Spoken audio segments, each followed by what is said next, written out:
To surrender is to let go of the idea of who we think we should be and the way we think life should be. And it's the willingness to be open. It's the willingness to allow. It's the willingness to be curious. Hi everyone, today we're speaking to Kute Blackson, who's written 2 international bestsellers. My favorite is You Are the One. He's also a world-renowned international speaker, and he's going to talk to us today about the magic of surrender. I know many people get very mixed up with surrender and think it's giving in. They've heard of being a surrendered wife or a surrendered spouse. So welcome, Kute, and I'm going to go right in with asking you to tell us, from your perspective, what does surrender mean? Yeah, I think in so many ways we have so many misconceptions about the word surrender. You know, it's kind of like going to the dentist. We know we should do it, but often we don't want to do it. And so there's this kind of idea that surrender is weak, that surrender is passive, that if you surrender, you won't manifest your goals, your dreams, desires. If you surrender is abdicating your responsibility. It means not taking action, sitting there doing nothing. If you surrender, you're being a victim. If you surrender, you're being a doormat. If you surrender, you won't manifest those dreams that you have. And so really, I think that surrender is the most powerful thing that we could do. I really feel that surrender is the password to freedom. When I look at the great ones, whether it's Jesus, whether it's Buddha, whether it's Gandhi, whether it's Mother Teresa, whether it's Bruce Lee or Muhammad Ali or Mandela, you know, Martin Luther King, at some point, they all reached that moment when they surrendered themselves to a vision that was bigger than themselves. They surrendered themselves to life. And so I think it's the key to the great ones. And so surrender really it's about letting go of control, or the idea or the illusion of control that we think that we have. Surrender is when we stop trying to force and manipulate life to fit into our, shall we say, limited idea of how we think life should be based on our ego, based on our identity, which is really kind of set into motion from our past and our conditioning. To surrender is to let go of the idea of who we think we should be and the way we think life should be. And it's the willingness to be open. It's the willingness to allow. It's the willingness to be curious, the willingness to be open to the authentic essence of our soul's expression. Is the willingness to allow ourselves to be open to life, to be open to our truth, to be open to our most authentic nature expressing. And so I think surrender, to me, surrender is the key to magic. I think when we surrender, we're truly open, we're truly available. And I think in that availability, we no longer put limits on life. We no longer put limits on the universe. And so I think surrender is the key to magic. And that's why I say, if you want more magic in your life, you have to surrender. And yet we've been conditioned otherwise. And I know your book is indeed the magic of surrender, but if surrender is so magical, why do we have such a hard time doing it? Yeah, I think, well, here's what I want to say is, and I think that's a really great question. I would say that I want people to reframe, because we've been told surrender feels difficult, it feels hard, it feels challenging. But what I just want to reframe as a possibility is that surrender is the most natural thing for us as human beings. It's actually harder, I think, to resist and hold on and force and control than to surrender and let go. It's just that from childhood, based on our conditioning and all the survival mechanisms that we learn to develop, all of the survival mechanisms that we learn to function and survive in order to avoid pain, in order to not feel the pain of what's going on around us, in order to protect our emotions, protect our feelings, protect our sensitivities, in order to get love, fit in, be validated. We became we learned to become a person. We learned to develop a persona, a role, a mask in order to get love, validation, and approval. And as a result, we hold very tightly to this person that we think we are. We hold very tightly to this identity that we have created ourselves to be, often unconsciously. And so for our ego, for our sense of self, surrender, which is a letting go, is a willingness to question ourselves. It can feel like a death of ourselves. or really a death of what we've been conditioned to be, who we've been conditioned to be, and who we think we are. And so what I just want to propose is surrender is natural. Surrender is easy. Just that reframe, I think, can open things up. If, I don't know if folks are seeing this right now, but if you're listening, I'm holding this sort of tripod type thing. Imagine you're holding a pen or something. I mean, to hold on to this is actually harder. To let go of this is actually much easier. It's just that we've been conditioned to hold on. So I just want people to realize, stop telling yourself that surrender is hard. It feels hard, but it's actually the most natural thing to let go. It's just that we've been conditioned to hold on to our beliefs. We've been conditioned to hold on to our stories. We've been conditioned to hold on to who we think we are. We've been conditioned to believe that who we are is who we really are. And we don't really question ourselves. And that's why I think for the ego, surrender it can seem scary and difficult, because part of the ego's job is to reinforce our sense of self and who we think ourselves to be. I would also say that surrender on a spiritual level, I think, is hardwired into our physiology. It's actually hardwired into the nature of our being. The divine, the universe, life, whatever folks believe, is reminding us that surrender is the nature of life, is the nature of reality, is the nature of every moment, it's the nature of existence. From the moment we're born free, but we begin to age. And as we, age 1, age 2, age 3, age 30, 40, 50, our body changes, we get wrinkles, the hair falls out. What about fighting? What about fighting back? Because as you say that, I'm thinking, imagine you get diagnosed with an illness.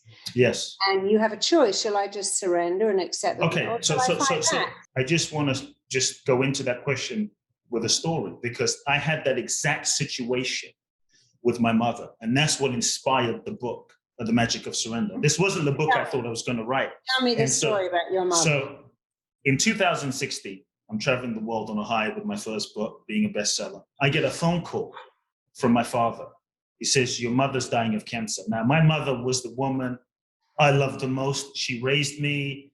I knew love because of her. She was my everything. And so to get this phone call, literally, Marisa, shattered my heart. It broke my heart into pieces in that moment. And my mother lived in London. And so I started to fly back and forth from Los Angeles to London every month to be with her. My intention was, I'm going to save her. I'm going to heal her. I'm going to fight for her. I'm going to keep her alive. I'm going to feed her green powders and alternative therapies. And within 2 months, I began to realize that she was going. I began to feel that. I saw it, I felt it, and it forced me to surrender. In that surrender, that didn't mean I didn't show up fully. That didn't mean I didn't give her everything. That didn't mean I didn't try to educate her and give her healthy smoothies. But I had to surrender. In that surrender for myself, and I'll tell you for her in a moment, in that surrender for myself, it freed me up to stop resisting. And it freed me up in such a profound way to fully embrace death and embrace the preciousness of every single second that I had with my mother, because I realized in that moment, she's probably going. I was open to her living. I was open to her being healed, but I realized she was probably going, and it made every second precious. Now, I also, for my mother, she did her best. She ate healthily. She drank water. She did some alternative therapies. She did her best. When the doctors told her, so it's not like she just gave up. When the doctors told her, there's nothing more we can do, possibly, we don't know how long you have to live. I looked at my mother, and this is where I realized the power of surrender. I looked at her and I said, are you afraid? She said 2 things. She said, no, I'm not afraid, because I know I'm not just this body, that I'm a spirit, I'm a soul, that my consciousness is beyond this body, and I'll be with you from the other side. And I said to her, is there anything that I can do? Is there anything I can do to make your last days easier? And here was the key for me. She said, not to get sort of woo-woo with people, but she said, there's nothing I want. There's nothing I need you to do. She said, all I really want is what God wants for my life, and I'm open. In that moment, I realized for this entire year that she didn't cry. She wasn't resisting. She never felt like a victim. She showed up fully. She gave 100%. And she had such a sense of peace and equanimity and neutrality and calmness through this whole process while she gave everything. So what I want to make clear is surrender doesn't mean giving up. You know, I hear that, and that's a beautiful story. But what about people who don't want to surrender, who say, I'm going to fight this with everything I've got? Yes, so fight. So fight it with everything you've got. Give everything you've got.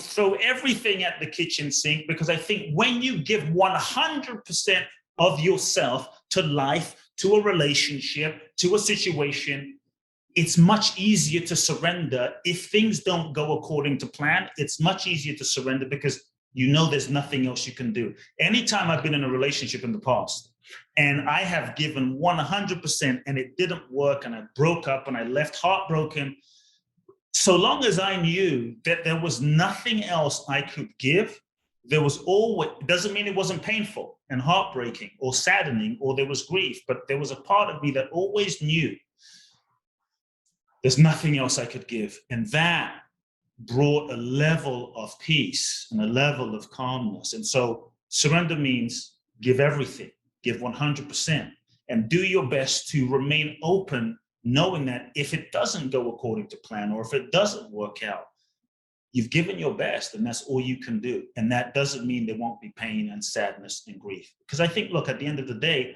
even when things don't work out how we want them to or go according to plan, for me, that year with my mother what started off as the worst year turned out to be the best year. It was honestly, Marisa, the best year of my life. I got to sit with her in chemo. I got to hold her hand. I got to see her make a cup of tea. I got to watch my mother's Japanese. I got to watch her making sushi. All of these things I took for granted. And even though the end outcome wasn't what I wanted, it taught me so much. And the journey that I got to go on was so beautiful. So give everything, but don't get attached to the outcome that you think that you want, because in so many ways, all I'm saying is when you surrender, you remain open to the intelligence of life. You remain open to life. And many times what we think we want is not really what we truly need, or it may not be what is truly in alignment with our true souls. I do get that, evolution. But I also get that sometimes when you have an outcome, that's what makes you a fighter. The very few people that got out of 9/11 were the ones that just wouldn't surrender. I'm just interested in the other side of that, which is when you are fighting for an outcome and you will not take no for an answer. That's also, but maybe that is. But that is a surrender too. See, what you're saying is so brilliant, because when you say, this is what I feel, I'm going to fight for this outcome, I'm not going to go, because you feel this is true and you give everything, you are actually surrendering to something within yourself. You're surrendering to a deeper truth. You're surrendering to giving 100%. So that is a level of surrender as well. There's not a guarantee that you're going to get the outcome you want. But here's what I've also found: the journey that you go on. Dreams to me are evolutionary. And I think one of the gifts of dreams is not just for the outcome, but the journey that the dream and the vision takes us on, because it forces us to face parts of ourselves. It forces us to let go of beliefs. It forces us to grow and evolve and grow up and become more of who we really are. And that's also a gift as well. So I think you're right in saying fight, give everything, give 100%. Tell me about your liberation experience. That sounds extraordinary. Taking people through India for 14 days with one change of clothes and no passport. So they couldn't say, I've had enough, I'm going to the airport. So tell me all about that. Tell me some stories about what that's like to go through India for 14 days with one change of clothes. And why do that? It's a little hard to describe, because it's such a unique experience that anything I speak to will be limited, but I'll do my best. I was coaching people for many years one-on-one, and I went to India in my early 20s, and I had a very profound experience when I was on the back of a train, shaved my head, had a backpack, gave up everything, decided I wasn't going to come back to the West until I found certain answers for myself, a certain peace in my own heart. Found myself on the back of a train in Bihar, which is the poorest state in India. I saw a woman with a kid that was literally hanging off of the train, and my heart cracked open. And I thought, wow, we live in a world where we can take people to the moon and yet we can't feed kids. And I was in this sardine can situation, and I just felt the suffering of humanity. And then I had this vision as I was looking at this woman where I felt the oneness, that we were interconnected. We were from different backgrounds, different education, different ethnicities, but there was a oneness that connected us together. And I thought, wouldn't it be amazing if I was able to take president of the United States, or the president of a country, the head of a corporation, an Oprah Winfrey type of person, someone in a leadership position, to have this experience that I'm having where my heart is being cracked open, and I'm kind of unconditioning so much of my belief system and identity. And it wouldn't be amazing if they were on this train, and how would that impact how they led the world? How would that impact how they lived their life and the impact that they could make on society? And so years passed, and I got the vision: create that journey, where the journey is, I take one person, I take away your passport, I take away your money, you have a backpack, a pair of clothes, no idea where you're going. And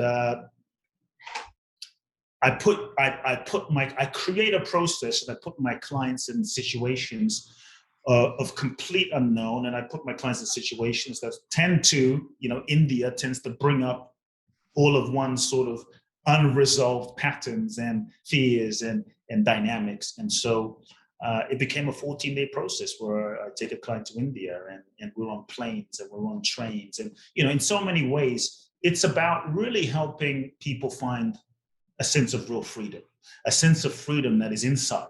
I think in so many ways, in our Western world, with our blessed comforts, and I'm blessed to have them myself, we say we're free, but the moment you take away someone's iPhone, or someone's makeup, or someone's car, or someone's identity, or someone's position, that freedom tends to sort of crumble. And in so many ways, I think our freedom is conditional or based on so many external things. And so I look at someone like a Mandela, who was in prison for 27 years, yet somehow developed an internal reference, an internal strength of finding a true freedom within. And so for me, the journey is about putting people in situations that tend to push up against their conditioning and patterns, so that they're forced to find a sort of a level of freedom within. We spend, in 14 days, we're in like 14 to 16 cities. We spend 24 hours in a train station, which doesn't sound like a big deal, but when you haven't slept for 3 nights, and I'm processing people at the train station, and, we're dealing with their mother stuff and their father stuff, with thousands of people at this train station. It's a very beautiful and intense experience. I remember I had a client, and it's so strange how the universe works, multidimensionally. I had a client who took great pride in killing animals. But it wasn't just like, oh, I like to do this as a sport. There was a tremendous amount of disrespect for human life, disrespect for the animal kingdom. And he took great pride and ego in, like, yeah, I can kill animals. And it was a very machoistic way. And I think he was very disconnected from his own heart, in a sense. And so I took him through a lot of different processes of dealing with his father, and dealing with his mother, and dealing with his childhood, different patterns. And I'll never forget that we were walking through Varanasi. Varanasi is where they burn the dead bodies, and where the Ganges is. It said that when a person from India dies, they're brought to the Ganges in Varanasi. They don't have to take rebirth again. So here we are walking through the winding streets of Varanasi. And this man's heart is beginning to open, and he's beginning to feel again and get in touch with his own emotions again, and his inner child, so to speak. And I'll never forget, we were walking, and all of a sudden, I don't even know how it happened, but a cow, literally, and here's a guy who's inflicted so much abuse to animals, okay? We're walking through this winding road, and a cow literally turns around, attacks this man.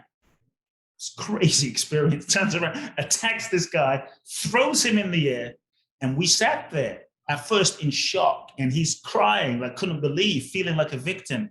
And then he had this huge breakthrough as to, like, what happened? Why did I experience that? What was that really about? And he got this huge epiphany and breakthrough as to wow, this is the sort of karmic energy of what I've put out. And that's how it feels. And he had this huge breakthrough of compassion. And as we sat there and he's crying for the pain, feeling the pain that he has inflicted on countless animals throughout his life, senseless violence. He's sitting there in tears, really feeling, and he's apologizing to the spirit of the animal, so to speak.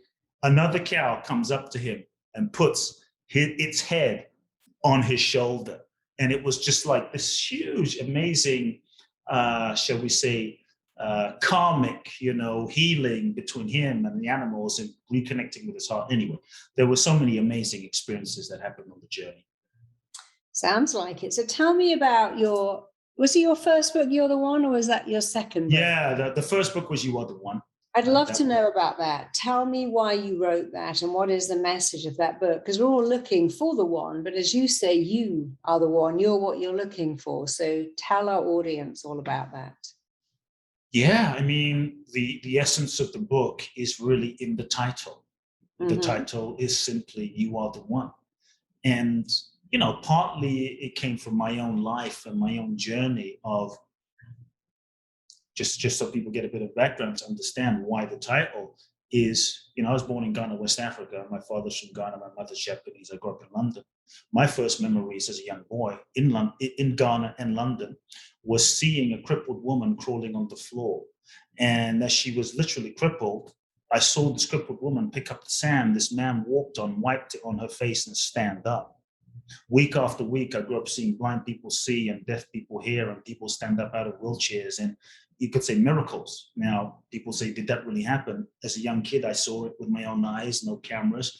And this was my father. My father was considered the miracle man of Africa, performed miracles, so to speak. And so I grew up with a very iconic father. And that set me on a quest from a very young age of seeking truth. And that meant going to India and Thailand and meeting gurus and teachers and mystics and rabbis and monks. And I spent so much of my life seeking answers outside of myself, seeking answers from this person and that person and, somewhere else. And there came a moment in my life where I realized that no one's going to do it for me. I realized that no one's going to save me. No one's coming, so to speak. And that if shifts are going to happen in my life, if there's a change that's going to happen in my life, it doesn't mean I can't be inspired by people, doesn't mean I can't receive help from those around me. But ultimately, the fundamental shift happened for me when I was willing to take complete responsibility for myself and my life and my inner experience. And that's when things began to shift. I remember I was in my early 20s and I just came to the US. I left my father's church. I was supposed to take over his ministry, 300 churches. And when I came to the US, I won a green card. I came to the US and I was unconsciously resentful and furious to my father and felt completely abandoned by my father, but wasn't really conscious of it. But there was so much rage inside. And I remember sitting in a tiny room, mad at the world, mad at God, mad at my father for abandoning me, for not supporting me. And that's when I really had this huge breakthrough of realizing that, nobody owes me anything. God doesn't owe me anything. My parents don't owe me anything. Life doesn't owe me anything. My father doesn't owe me anything. And I didn't even know that unconsciously there was a part of me that felt like they owe me. My father owes me. So there was a sort of unconscious entitlement that I had.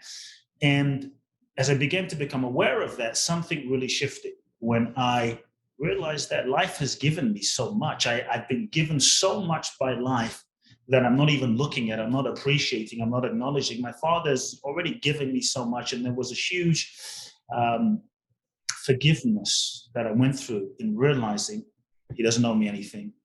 I'm not entitled.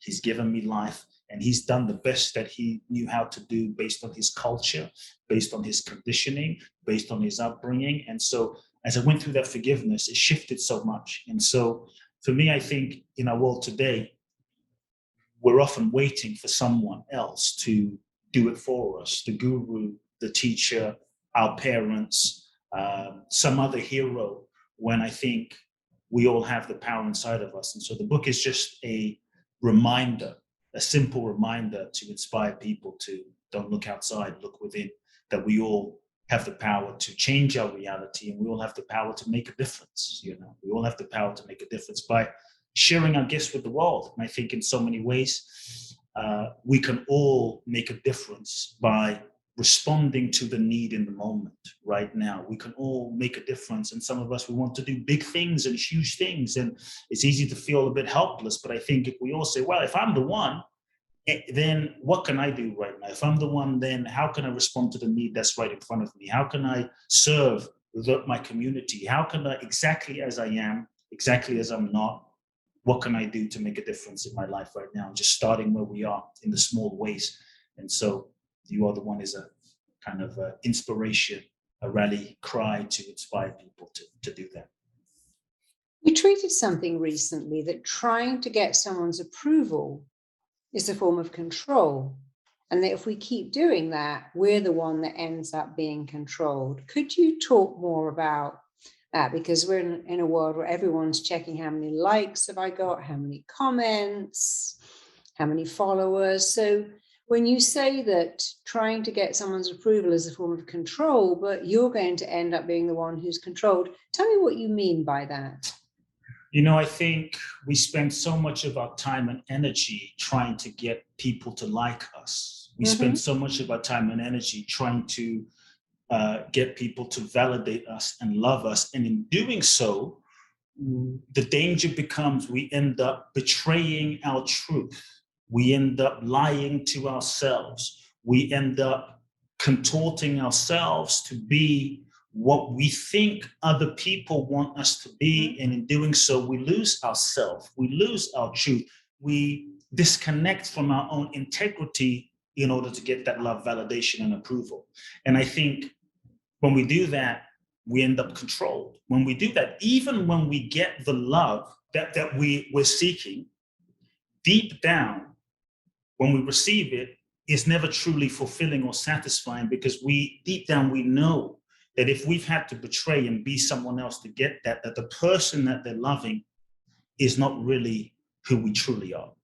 And so that love is not even fulfilling. And so spending so much time and energy being someone, or trying to fit ourselves in, or being what we think we want another to be, I think is where we end up controlled, is where we waste so much time and energy, and it's not truly fulfilling. And also, you know, what I found for myself is people's opinions about us and what people think about us often have nothing to do with us.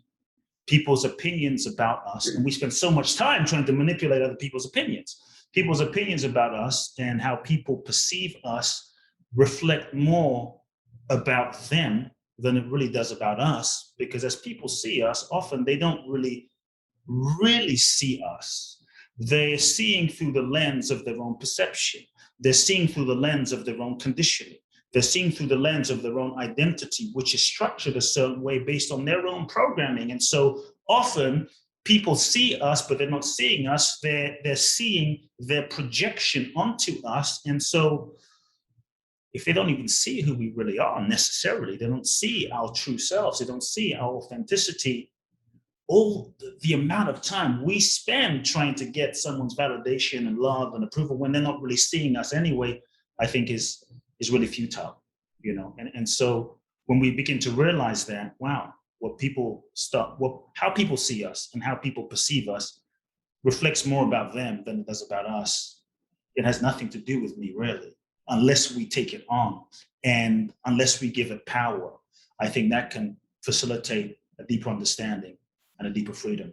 And we can allow other people to have their own experience because it's their experience, not necessarily the truth about who we are.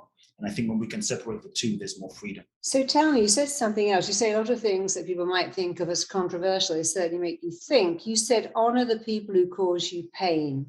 And I know you strongly believe that you must honor people who cause you pain. I believe very much in forgiveness. Yeah. But tell me more about honoring the person that hurt you. that caused you pain? Why would you do that? What's in it for you when you honor the person that caused you pain? Loving your questions, Marisa.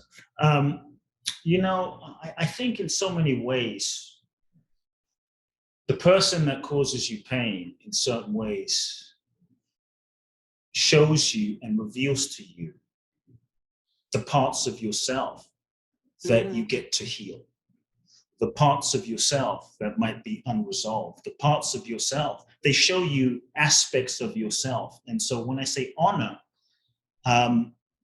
in the moment when you're going through a situation with a person, it can be profoundly painful. But it's often through that pain, through that soul searching, through that heartbreak, through that mirror, through also questioning, wait a second. To me, I believe that relationship in whatever form is a mirror, that we tend to attract to us people that are, shall we say, mirror manifestations of ourselves, or parts of ourselves, or aspects of ourselves. So I found for myself, a lens I tend to look through is, okay, there is no relationship out there. There's ultimately a relationship out there with another person that is a projection of my own consciousness. And so I like to see that everyone I attract into my reality, into my life, the person that causes me pain, as a mirror manifestation of a part of myself that I get to look at, that I get to embrace, I get to heal, I get to make peace with, I get to forgive, I get to release. And I think when we can really see that, you start realizing, okay, there's no one out there. That person is reflecting something to me. They're showing me something, their feedback. Then their appearance in your life, their appearance in your reality becomes a profound gift to show you your fear, to show you your judgment. And so one thing I found helpful is for us to ask ourselves, rather than pointing the finger, which keeps us stuck in non-forgiveness, like it's them, they're doing it to me.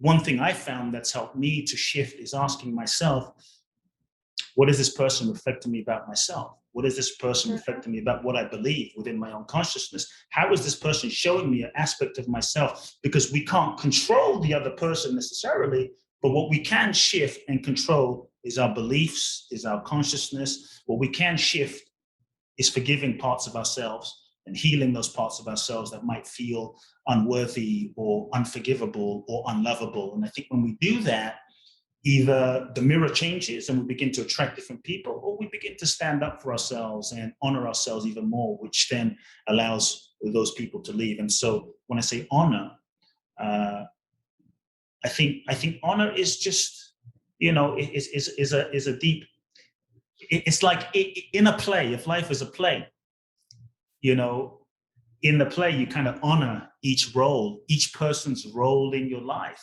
Because if there was no villain, there would be no, and I use that word in quotation marks, if there was no villain in the play, there would be no hero, and so to really honor and say, wow, thank you. That doesn't mean you accept their behavior. That doesn't mean you're best friends with them. That doesn't mean you even associate with them ever again. But it's just to their soul, is honoring their soul, to say thank you, dear soul, for serving my journey and forcing me and inviting me to look at things within myself. Because if it wasn't that person, if it wasn't that pain, you may not have gone as deep to look at things within yourself and heal. And so that's the honor, honoring their soul for the role that they played in your life.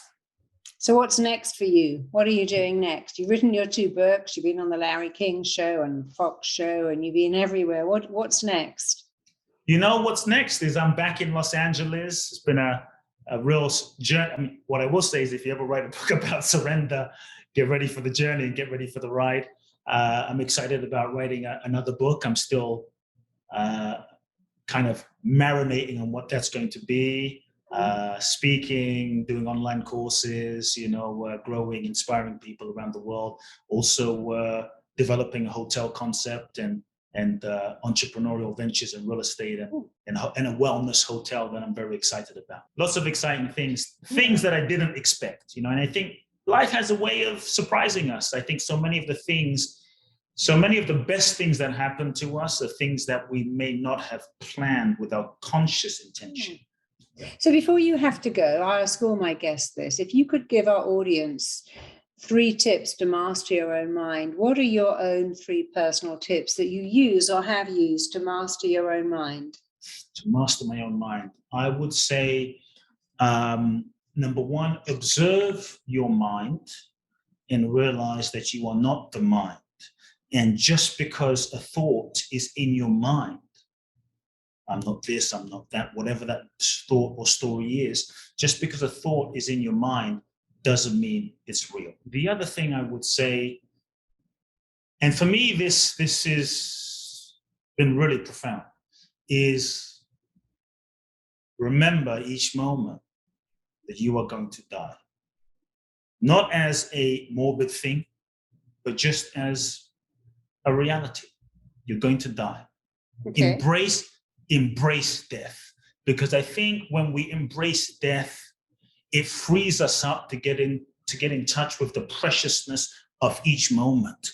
The people in 9/11 had no idea they weren't going to come home that night and maybe look their loved ones in the eyes. And so often we think we're going to live forever, and we're not. And so when you embrace death and feel that, embrace it, then you ask yourself, wow, what regrets do I have? What's unsaid? What's unforgiven? And I think it can activate an urgency to living each moment as fully as possible with no regrets. Something that's really helped me is just loving fully.